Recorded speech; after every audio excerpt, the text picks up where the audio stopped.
हिंदी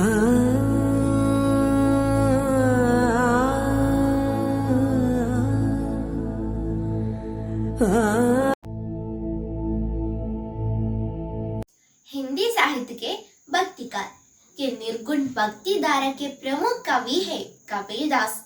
सिर्फ कवि ही नहीं बल्कि 15वीं सदी के सबसे प्रमुख समाज सुधारक। ज्ञान पाना ही एक मनुष्य का जीवन का लक्ष्य है, यह उनका विचार था। एक मनुष्य का मोल तो उनके ज्ञान से होना चाहिए, जाति या कुल से नहीं। जाति न पूछो साधु की, पूछ लीजिए ज्ञान।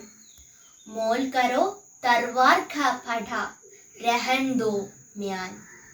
वे जन्म से हिंदू थे और मुसलमान के पालन पोषण से जाति से मुसलमान बने। वे बुनिए थे और समाज को बुनने का काम किया। अनपढ़ थे पर ज्ञानी थे, कागज स्याही चूवत नहीं, ऐसा वो कहता था। उनका विश्वास समाज को सुधारने का सबसे पहली सीढ़ी अपने आप को सुधारना है।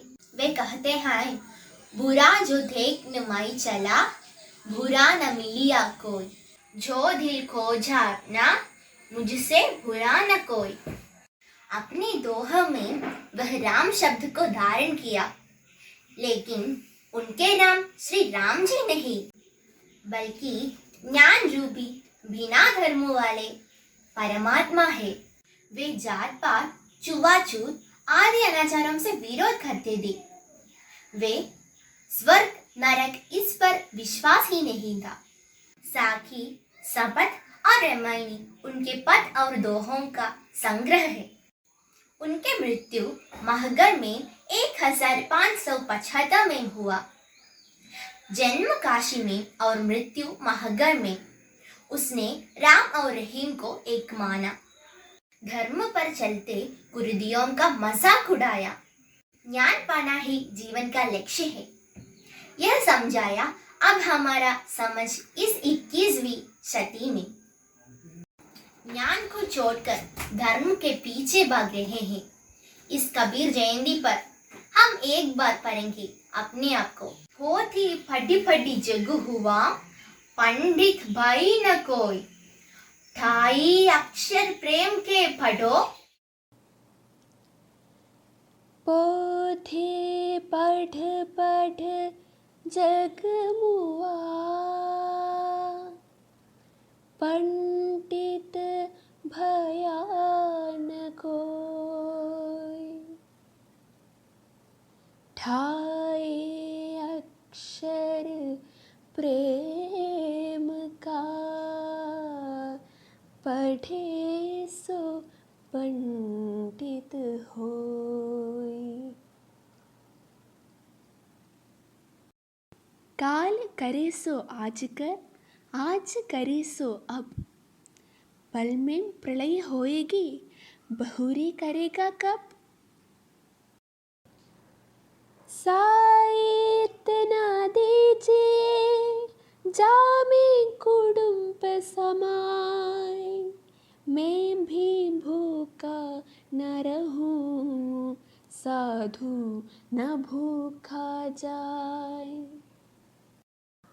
पाहन पूजे हर मिले, तो मैं पूजू बहार, ताते यह चाकी भले, पीस खाए संसार। दुख में सुमिरन सब करे, सुख में करे न होय।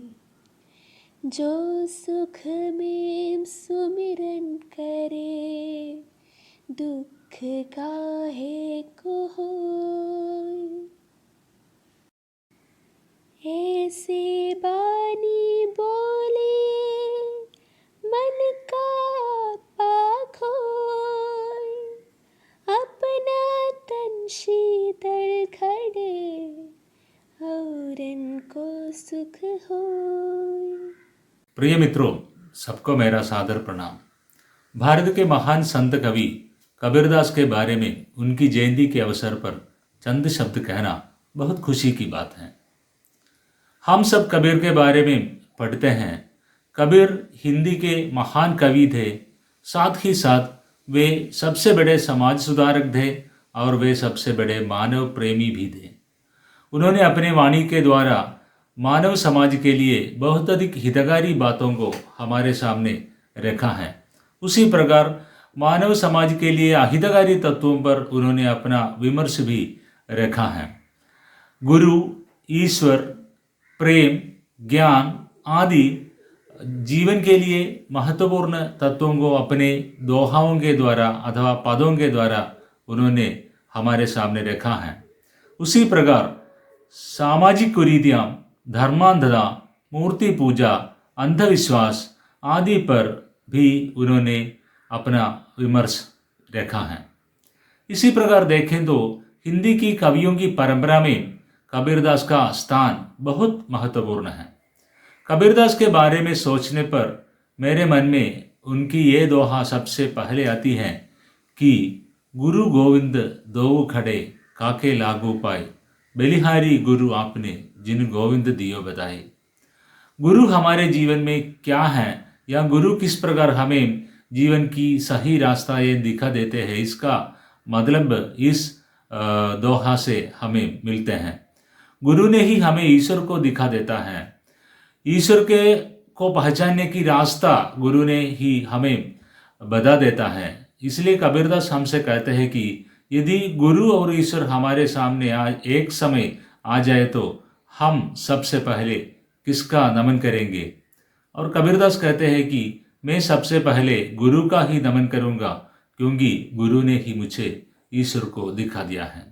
उसी प्रकार कबीर के एक महत्वपूर्ण दोहा है, पोधी पढ़ी पढ़ी जगमुआ पंडित भयान कोई, ठाई आखर प्रेम का पढ़े सो पंडित होय। इसका मतलब है किसी भी व्यक्ति बड़े बड़े महान ग्रंथों को पढ़ने के कारण कभी भी ज्ञानी नहीं हो सकता है।